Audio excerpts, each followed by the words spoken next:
Hiya horns! How are you all doing? I hope you're doing okay. Let's talk about murder. So, welcome to my channel. My name is Adam. I've been wanting to do this sort of video on YouTube for a while. I've been wanting to do true crime for quite some time, so I thought, let's just do it. Let's just start it. Let's do some research. Let's make a video. So that's what I'm doing. I've already filmed this video. I just accidentally deleted the intro. So if things look a little bit different later on in the video, that's why. Sorry about that. When I was looking for cases to research and to talk about, I remembered about a case from my hometown, which is the one we're going to be talking about today. Without further ado, let's just get into the video. Just before we go ahead and jump into this case, I just want to give a quick disclaimer that I mean no disrespect to anybody mentioned in this video. This video is for educational purposes, and everything mentioned in this video is just information I have found on the internet that I have taken and put into one video. There are some content warnings for this case. There is going to be a lot of talk about mental illnesses, specifically Munchausen syndrome and Munchausen syndrome by proxy. There is also discussion of self-harm, domestic violence, and rape. So if any of those things are things you can't hear right now, I completely understand. Click off this video and hopefully I'll see you again in another video. So this case takes place in Grantham in Lincolnshire, which is in the East Midlands of England. Beverley Allitt was born October 4th, 1968, and she was the second of 4 children. And she very much had middle child syndrome. You know, she felt like she wasn't getting enough attention like her older siblings or her younger siblings. She just felt like she just was there. She just existed. She just wasn't getting the attention that she wanted. And that's all she wanted. All she wanted was attention of her parents, of her siblings, just of everyone. She just wanted that attention. She felt like she couldn't relate to other kids in her class because she would go to school and they would be like, I did this with my parents, I did this with my siblings, and Beverley just couldn't relate because she didn't spend as much time with her family like the rest of her kids in her class did. Beverley gained a lot of weight during primary school, and this caused a lot of bullying from the other kids. You know how kids are, they'll just bully you for being different, and that's what was different about her. That's what made her different to the other kids, was her weight. So she went from having no attention at home, no attention at school, to now having all of this attention, even though it was bad attention, you know, it was bullying. All she wanted was positive attention and friends, and that's not what she was getting. So this is where she would start to fake injuries. She would come to school wearing bandages, plasters, casts. Also, people would just come up to her and be like, oh my god, what happened? Are you okay? You know, she just wanted that attention off people, and that's what she got for quite a long time. But eventually people stopped giving her this attention because they were just used to her being injured. They were just used to her being the injured one. So Beverley thought, I need to step this up. I need to go further. I need more attention. So this is where Beverley would start to self-harm. She would go home, break glasses, break plates, bowls, and use the broken shards to cut herself so she could go into school with visible injuries and people would care again. And it was at this point where Beverley began to become obsessed with anything medical. So different medications, treatments, chemicals, anything medical, she was obsessed with it. Even though it was missed at the time, it's clear looking back that this is probably where her Munchausen syndrome started to develop. And because she was so young, you know, she was in primary school, it's probably why it went so unnoticed for so long. So that was pretty much it for Beverley's primary school years. She lived a pretty normal childhood. Apart from the fact that she wanted more attention from her parents, that was really the only issue in her childhood. Like, her parents and siblings were nice. It was just Beverley wanting more attention. So when it came to secondary school, Beverley's parents wanted her to get into this grammar school in the area. And to get into this grammar school, you had to pass an exam called the 11+.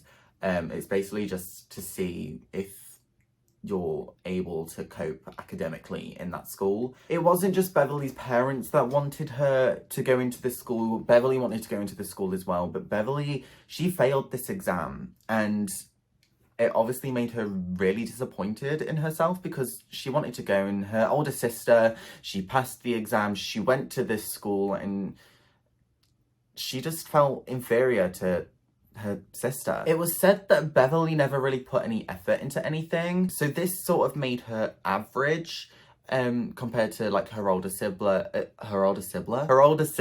who was, you know, getting good grades. She was good at sports, she was popular, and Beverley just was none of these things. So she was already feeling inferior to her siblings before, and maybe because she got rejected from the school, it made her feel even more inferior to them than what she was. But as soon as she started secondary school, she was always poorly. And it was for things that were really stupid, in my opinion. Like, it was for a backache, a neck ache, a stomach ache, a sore throat. It was just like, you could have easily gone to school. What seems to be the issue here? She was always off school or being sent home from school for these things, which obviously made her have very poor attendance. And because of her attendance, she wasn't very friendly and very social. Like, she didn't really develop social skills because she was never at school to get any friends and have social interaction. And when she was at school, it was said that people thought she was quite weird. So they kind of left her out of things and never included her in anything. So this obviously made Beverley's teenage years very, very lonely. She wasn't getting attention from home and she wasn't getting attention from school. And everyone was sort of unaware of her Munchausen syndrome, so everyone just kind of believed her when she said she was ill. To be honest, the only people that didn't believe her were doctors. And because she didn't just fake these injuries and illnesses just for attention at home and at school. She wanted attention anywhere she could get it. So she would go to the doctors for these fake injuries, these fake illnesses. And as soon as the doctor would realise that she was lying, she would never see that doctor again. She would get a new one. The doctor would be like, I think you're lying. And she would be like, I don't want you as my doctor anymore. No, I want a new one. I want a new one.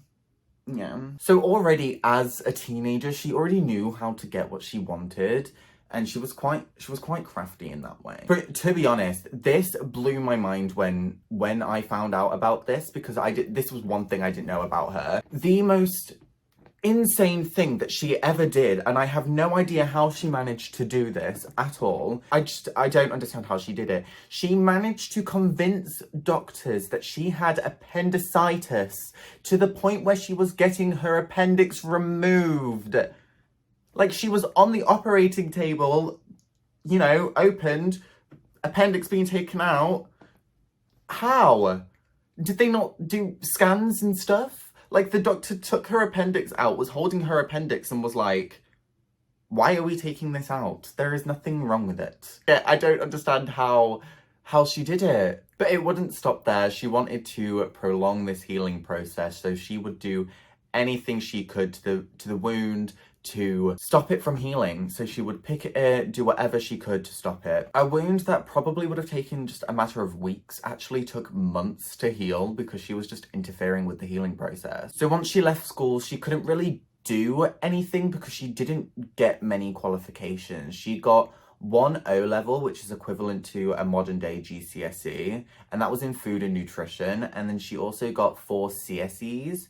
And a CSE is basically for people who weren't going to pass their GCSE. So they put them on like a foundation level, which is like a level below. So they would at least have something to go on when they left school. And she got her 4 CSEs in English, maths, biology, and French. And, you know, her sister passed all of her O-levels. She got every single one, and Beverley put herself down, and she was already feeling inferior to her sister, and now she feels even more. She, because of how unqualified she was to do anything, she needed something to back her up. So she would start researching special courses for people, you know, who probably didn't have enough qualifications or didn't have any qualifications at all. And she came across a vocational course to become a nurse. And because no one had caught on to her Munchausen syndrome, no one really thought how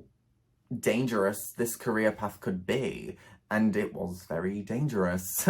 It was very dangerous. She applied for this course and she befriended one of the nurses that works at Grantham and Kesteven Hospital. And this nurse would become Beverley's sort of mentor. She would be there to answer any questions that Beverley had about becoming a nurse. She even lent Beverley some books to help her on her studies. Like, she was there to help her. While Beverley was studying to become a nurse, she actually took on a part-time job in her local pub. This actually made her start to develop a lot socially because she was just thrown straight into a job where being a people person and actually having social skills is essential. You know, she needed to talk to the people at the bar, she needed to keep a conversation going. It's sort of, it comes with the job. Beverley actually befriended a lot of the regulars, and a lot of these regulars were middle-aged men, but they loved Beverley. They thought she was attractive. Beverley, she, you know, she wasn't used to this sort of attention of the men. She would tell them stories, and this earned her the nickname the Fable, because all of these men knew that she was lying, but they were just fun stories that she had created that they didn't really see an issue with it. They never really said anything because they just thought that she was harmless. A lot of the men were attracted to Beverley, and this was the first time in her life where she was getting this sort of male attention. It wasn't just middle-aged men, by the way, there were people her age that were also attracted to her. And she actually ended up dating a few of them. When she was 17, 18-ish, she got her first boyfriend, but it didn't last very long. Like, she just sort of went through multiple short-term relationships, and that was until she met Stephen Briggs. So Stephen was actually the first boy to stick around longer than a month or two. They were actually together a year, and he proposed not long after that, so they were going to get married. Not long after the engagement, though, their relationship turned sour and Stephen actually left Beverley. And he was very vocal about it in the pub because he would still go there. He was very vocal in saying that it was very much Beverley's fault. She was supposedly quite abusive, physically and mentally. She would hit him, manipulate him. She was aggressive, violent, and she would lie to him constantly. And this was the reason that Stephen actually left her. It wasn't the physical and mental abuse, it was the lying. She would lie to him constantly, and it got to a point where Stephen didn't know what was real and what was not in the relationship and just in life generally. And the one lie that, you know, made him end everything was that Beverley lied about being raped, and she said that she was pregnant with her rapist's baby. It didn't take Stephen long to find out that she lied about this, and by that time Stephen was like, I can't be with someone who would lie about something like that. So he left her. So Beverley was now 20 years old and single. She was still training to be a nurse, and being around the medical field and being on the hospital grounds just made her Munchausen syndrome 10 times worse. So she was training in a hospital, and during her first year of training, she had 160 days off. 160 days off. That is equivalent to about 6 every month. 6 days a week. Six days every month. Got there eventually. And she was off work for things like a sore throat, a neck ache, a backache. A couple of her co-workers actually caught her trying to fake a temperature. She would boil water and then put said boiling water in her mouth and then use a thermometer to be like, I've got a temperature. Why she put it in her mouth, I have no idea. Why couldn't she have just put the thermometer just in the water? I don't know. I don't know. I'm not Beverley Allitt, so I don't know. She wasn't faking this to get out of work. She was faking it for attention. She just wanted this attention. So when she was 20, she graduated her nursing course and she was offered another training position at the hospital. She wasn't fully qualified, so she was like going on to like the next stage. And in this next stage, the nurses all got to live together in the hospital dormitories. And as soon as Beverley moved in, a lot of weird things started happening. You know, curtains were being set on fire, smoke alarms were going off for no reason. I've just hit the camera. That's like the 4th time I've done it. The curtains would be set on fire. Smoke alarms will go off for no reason. The locks on the doors were super glued so no one could get in and out. And there was one thing that's not so nice. It's not nice at all. It's not. There was a nurse who was working a really, really long shift, and she came home and she was about to cook some dinner. And as she was heating up the oven, there was just this smell. And as she opened the oven door, she found human feces in the oven. And it wasn't just in the oven, it was smeared on the walls, in the fridge, on the fridge. It was just everywhere. Could you imagine then come home and find that? Not for me. Couldn't, no. Beverley was never caught doing this though, and there was no cameras in the dorms. This was in like the 90s, so there wasn't cameras everywhere like there are now. Everyone knew it was Beverley, like these things would never happen when she was on shift, but no one could really prove it. It got to the point where the hospital had to send out a statement saying that if these things kept happening, then everyone would be kicked off the course and kicked out of the dormitories. These things stopped immediately, and they never officially figured out who it was, so no one really got punished for it, which is kind of bad. I guess if they couldn't prove it, then they couldn't really do anything. But now she is living in hospital grounds. Her Munchausen's is getting a lot worse, as you can probably imagine. Probably the most dangerous stunt that she did was she got a syringe and filled the syringe with water and then injected it into one of her breasts and made it quite larger than the other. And then she would go around the hospital and say to the nurses like, oh my god, I'm really worried. They all knew she was lying. They all knew she did it to herself, and they were just sort of like, what the No one really said anything to her. Like, no one wanted to be that co-worker that had an issue with another co-worker. Do you know what I mean? So they never really said anything to her, and they probably should have. They probably should have said something. It would have avoided everything. The nurses started to distance themselves from Beverley, that, you know, they would go off for lunch without her and stuff like that. Beverley once again felt very lonely. By the end of her training course, she was the only nurse who wasn't offered a permanent position at the hospital.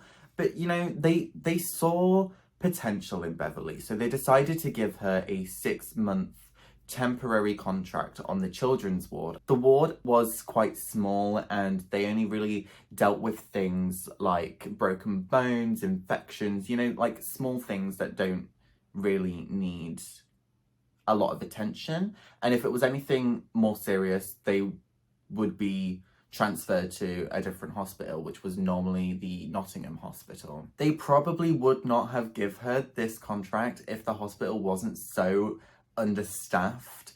They were so extremely understaffed that they were just happy to have any sort of help. They offered her this 6-month temporary contract so they could then review it after the 6 months and potentially give her a more permanent position. They hoped that this temporary contract would give her enough time to, you know, develop her skills. So the shift pattern on the children's ward usually was 2 fully trained nurses during the day and 1 at night, and then these nurses would be supported by the trainee nurses. And because it was such a small ward, the nurses were actually, they were really close, and they were like a family, and they were so welcoming to Beverley. Her first shift was February 18th, 1991. She was 22 years old at this point, and she was very eager to learn, and she was very excited to be in this position. So nurses described it being their busiest winter yet. There was kids falling ill with, you know, typical winter illnesses, colds, flu, viruses, chest infections. It was just very busy, and they were so grateful to have Beverley's helping hands there because of how understaffed they were. I can't remember if I have mentioned what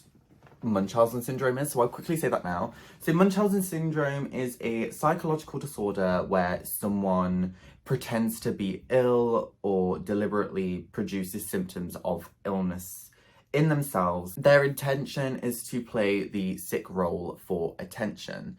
And Munchausen syndrome by proxy is the same thing, but instead of doing it to yourself, you're doing it to other people. Paul Crampton was a 5-month-old child who was brought in with a chest infection. You know, his parents, he wasn't getting any better, and his parents thought, let's just take him to hospital, get him checked out. So they took him to the hospital and they decided to keep him in overnight just as a precaution. But within hours, Paul's condition turned serious. His heart had virtually stopped. He was given a glucose drip and he recovered miraculously. He responded well to treatment, but there was still a lot of questions as to why this happened. The doctors just couldn't comprehend what was happening. He had a chest infection. They just didn't understand why. Paul was on the mend. Beverley, being the nurse on duty, went to take down the drip, and once again, Paul cyanosed, and the resuscitation team was called to restart his heart. Paul was successfully revived again, and for 3 days remained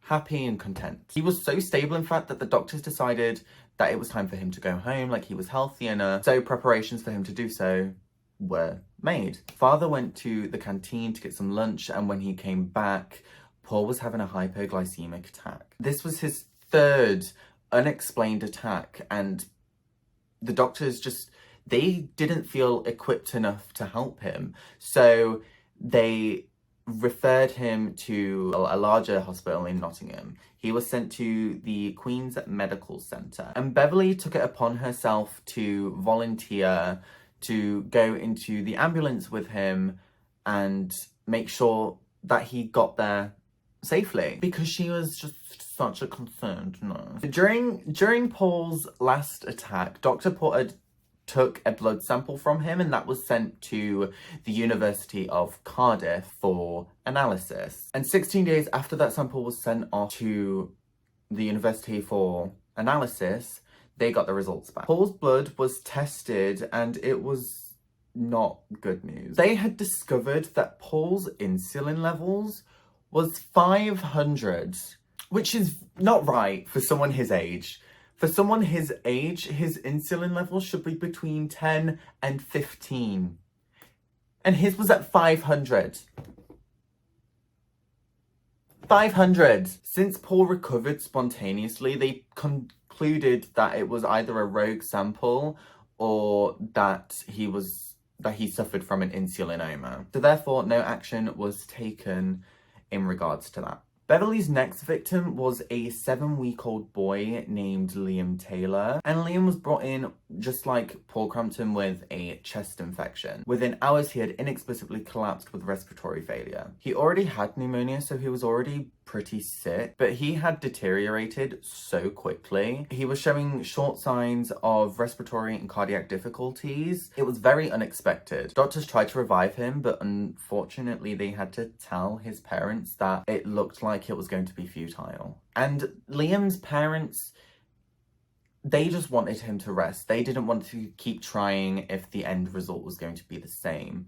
And Liam died in his father's arms. I can't even imagine the pain that family went through. Like, they took their 7-week-old baby into a hospital for a chest infection, and within hours he had died. But 2 weeks later, 11-year-old Timothy Hardwick, he was a severely disabled patient. He had cerebral palsy, and he was admitted into hospital. And he was admitted into hospital after suffering an epileptic seizure at school. A nurse had asked Beverley to admit Timothy while she continued her drug round.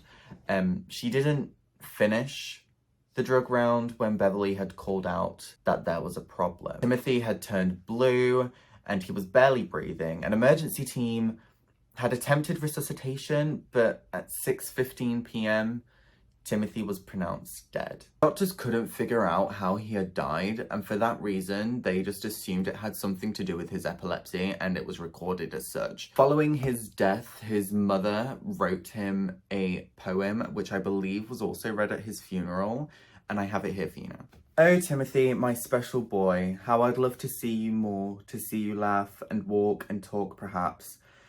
Is that too much for a mum to ask? My heart cries out for you, my lad, and so does the heart of your poor dad.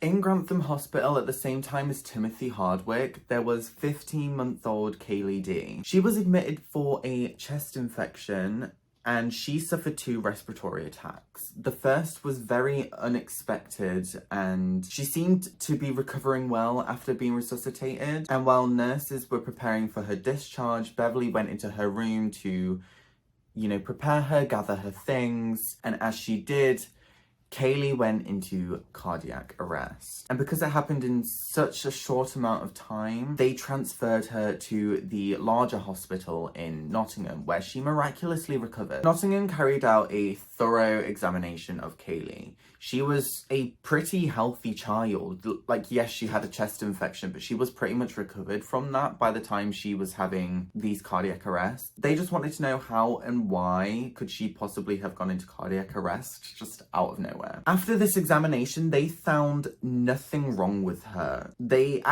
found a puncture wound and an air bubble in her armpit, but it was put down as an accidental injection from the other hospital. It didn't seem to have caused cardiac arrest anyway. She was left permanently disabled due to her brain being starved of oxygen for so long, and doctors initially told her parents that she would never be able to walk or talk again, but Kaylie proved them wrong. She never went into cardiac arrest again, and doctors were still confused as to why she did. On the surface, it seemed that Beverley had a pretty traumatic beginning to her career, and a lot of nurses felt sorry for her because all of these things started happening, when she started, and they just felt really sorry for her for that being her first experience in that career path. Becky Phillips was a 9-week-old admitted with an upset stomach. She was only brought into hospital because of this, because she was a premature baby. She was examined and she had gotten over her diarrhea and vomiting, and she was about ready to go home. They were preparing her things to go home, but she was put into the care of Nurse Allitt. And when she got home, she became grisly and uncomfortable, and she collapsed, so she was brought back to the hospital, and she sadly passed away. They were worried for Becky's twin sister, Katie. They were worried that she might be suffering from the same thing, so they took her to the hospital to get her checked out, and Katie stopped breathing twice. And she was resuscitated and she survived, but unfortunately she suffered permanent brain damage. But Beverley was regarded as an angel because Beverley was the one that found Katie not breathing, and she treated her, and she was just at the center of attention again. Miraculously always first on the scene, giving parents the impression that she was going the extra mile. Katie's parents actually thought so highly of Beverley and for the help that she did with their children that they asked her to be Katie's godmother, and she accepted. At this point, nobody suspected that anything that was happening was being caused by a person. It was a hospital. People are there because they're sick. It's not uncommon for people to die in hospitals. On April 22nd, Claire Peck was admitted after having a severe asthmatic attack. Claire was a regular on the ward because of her asthma, and all the nurses knew her. They were all I assume they were really close with her because of how often she was in the hospital. The doctor went to talk to Claire's parents to reassure them, and whilst he was gone, Claire was left alone with Beverley Alliit. She raises the alarm almost immediately and says that Claire has stopped breathing. The resus team are called and they get her breathing again, and she seemed to be on the road of recovery, and then the doctor goes off once again to talk to the family, and within the space of about 90 seconds, the alarm is raised again to say that Claire had stopped breathing. Despite the efforts of the resuscitation team, Claire sadly passed away. The nurses said that this was the saddest death because they all knew Claire. They were all extremely upset, and they were just waiting for someone to give them a magic answer of what was going on. So doctors were running out of medical explanations. There seems to be one possible conclusion. The killer is closer than they dare imagine. So the hospital authorities contact the police. On April 30th of 1991, Detective Superintendent Stuart Clifton gets a telephone call suggesting that something may be happening at Grantham Hospital. Now, the police station, they thought it was a waste of time and a waste of police funds, But Stuart Clifton, he knew in his gut that something was going on. So he took a team and they investigated. So he asked his team to go in pairs to the hospital and speak to parents, speak to nurses, just try and find out what was going on. So the police cautiously start to interview the staff. And even though they were speaking to the staff and to the parents of the victims, things didn't become any clearer. And when police arrived, it was apparent that not only did the nurses not know what was happening, neither did the parents.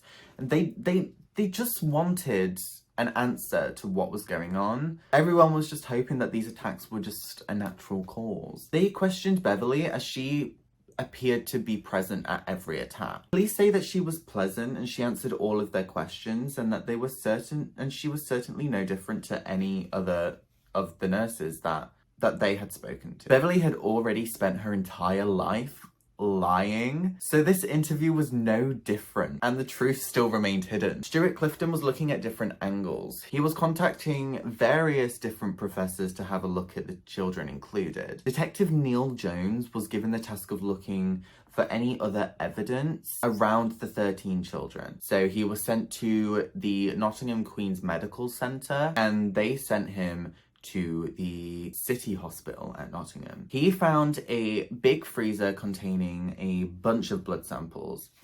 And these blood samples were taken for children in the hospital to check for like genetic defects, growth analysis. These samples were supposed to be destroyed every 3 to 6 months, but they weren't. I'm not sure whether this was an understaffing issue or they were just bad at their job or whatever, but they were still there. They managed to recover 9 blood samples out of the 13 people that were attacked. These samples were sent away to Professor Vincent Marks at the University of Surrey. And among these samples was Paul Crampton's sample, so that was tested again. And what Vincent had found was quite astounding. So remember earlier when I said that Paul Crampton's insulin levels was at 500?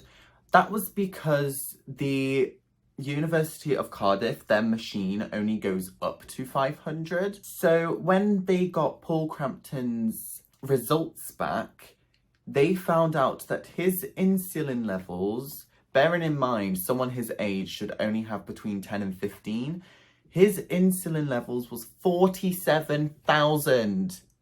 47,000! It's the second highest ever recorded in the world. It's just 47,000 in a 5-month-old child. So in this particular case, he had concluded that someone had injected him with this insulin. Because if it was an insulinoma, it would have been a reoccurring issue. So police began to wonder where the insulin comes from, and they discovered that the insulin is in a locked fridge on the ward. They also found out that the key to this fridge had gone missing, and the last person to have this key was Beverley Allitt. So police questioned her about this, and she said that she had given it to the nurse for the next shift. Anyway, Professor Marks, he tested all of the samples, and it turns out that Paul's blood wasn't the only one with abnormalities. Becky Phillips' blood came back with thousands of units of insulin, and there were other samples with high levels of potassium and lignocaine. Various drugs were found in these samples, but they were just some examples. And this was evidence to indicate that there was most likely a criminal on the ward at the hospital, and action would need to be taken as soon as possible. The Stuart Clifton, he had a gut feeling. He wanted a chart making, defining every child that has been on the ward that had suffered attacks, marking them and seeing if it could establish timelines and who had been looking after the children. And what began to emerge was a pattern. Every time Beverley Allitt had been left alone with a child, the child would collapse. She succeeded in convincing people that she is so caring that no one would suspect her. There was a general feeling from the other nurses that she was being set up. It couldn't possibly be one of the nurses. It couldn't possibly be Beverley. Beverley was just such a kind, devoted nurse. She was just so dedicated to her job that it couldn't possibly be her. Police needed to act fast to protect the rest of the children in the hospital, but they had no evidence to arrest her. But on the 21st of May 1991 at 7 a.m, the police arrest Beverley on suspicion of stealing the key to the insulin cupboard and the attempted murder of Paul Crampton. Not once did she lose her cool or give the impression that she was anxious or that she felt like the police knew that she was guilty. Beverley was taken by Officer Billingsley and Detective Neil Jones to the police station for questioning, and they questioned her for hours. And in the meantime, the police searched her home and they found a syringe and a file, and this file was Paul Crampton's file, which had been missing from the hospital. And the unusual circumstances of each attack meant that the police really struggled to find evidence against Beverley because it was in a hospital, and the issue with a murder in a hospital is as soon as it's happened, it is immediately sterilized. You know, they take the body out, they take the body to wherever it needs to go, and then it's immediately cleaned. It's immediately cleaned. So it was very difficult to find evidence against her. The police actually had a very unexpected response from the parents of the victims. Their antagonism was towards the police and not Beverley, the person who was actually doing all of this. They thought that Beverley was being set up as well, but with Beverley now being a leading suspect, she is placed on leave from her position at the hospital. And while the investigation continues, Beverley moves in with a friend, Tracy Jobson, and her family. And the attacks stopped as soon as she left the hospital. And as soon as she moved in with her friend Tracy, a lot of weird things started happening again. Bleach was poured onto Jonathan Jobson's bed, and Jonathan was Tracy's brother. Beverley also gave tablets to the family dog, and the dog was just rolling around on the floor. He was frothing at the mouth. Eileen Jobson, which is Tracy's mother, she was becoming really concerned by the events that was happening, and everyone, including Beverley, said they had no idea what had happened. But Beverley came up with a version of events that she had seen a poltergeist, and it was a poltergeist that was doing all of these things. Yeah, a poltergeist. She tried to convince them that a poltergeist gave the family dog these pills and made this dog ill. There was an incident where they had gone to Whittlesea Market, and Jonathan had complained of feeling ill previously while shopping. And while they were shopping, Jonathan collapses and is taken into Peterborough Hospital, and it is later concluded that he had a hypoglycemic attack. And surprise, surprise, Beverley made Jonathan a drink before they left for Whittlesea Market, and he had complained that it had tasted funny, but he still drank it anyway. Tracy's mother, she couldn't take it any longer, so she called the police, and Allitt was once again taken into custody. By November 1991, police were in a position to charge Beverley, and she was charged with 13 counts. She was charged of 4 of murder, attempted murder, and 1 of GBH. Again, Beverley's reaction shocked the police. She stood there and made no comment whatsoever. No reaction whatsoever. It was unbelievable. It didn't reveal her calmness and coolness as the first time she got arrested. It revealed her underlying mental health problems. There was a quote, I can't remember who said this, but there's a, it was in the documentary. She is simply not operating on the same moral level, the same rational level as you and I, and therefore she can't comprehend the seriousness of the circumstances that she's in. She went to her cell and she had her meal, and then she slept overnight. She had to then be woken up for court the next morning, and this really baffled the police because they were saying, like, how could somebody just sleep like that after being accused of murder and all this other stuff? They really were confused, and it really shocked them. So over the next 15 months, Beverley is held at Wakefield Prison, where she awaits trial. And on the 15th of February 1993, the trial of the Crown versus Beverley Alliit began. By the time she came to trial, she had lost an awful lot of weight, and she didn't attend the trial for huge chunks of the period of time, claiming that she was ill. So in good old Beverley Allitt fashion, she was ill for her trial. She faked being ill for her trial. At court, Beverley, she pleads not guilty and she doesn't take the stand, and therefore she fits a pattern for a lot of serial killers who will be silent in relation to the charges that they've been accused of. Regardless of Allitt's plea, the prosecution's case was extremely strong, and Allitt was guilty of all charges. The jury convicted her of 13 counts, 4 of murder, 9 of attempted murder, and the judge gave her 13 life sentences. The judge summed up the case by describing Beverley Allitt as a very evil lady. Allitt's constant illnesses and history of fictional illnesses had led the police to what they thought was the motive for her evil acts and murder. Beverley Allitt committed crimes that shocked the nation. The nurse that seemed to be an angel, in fact, became an angel of death.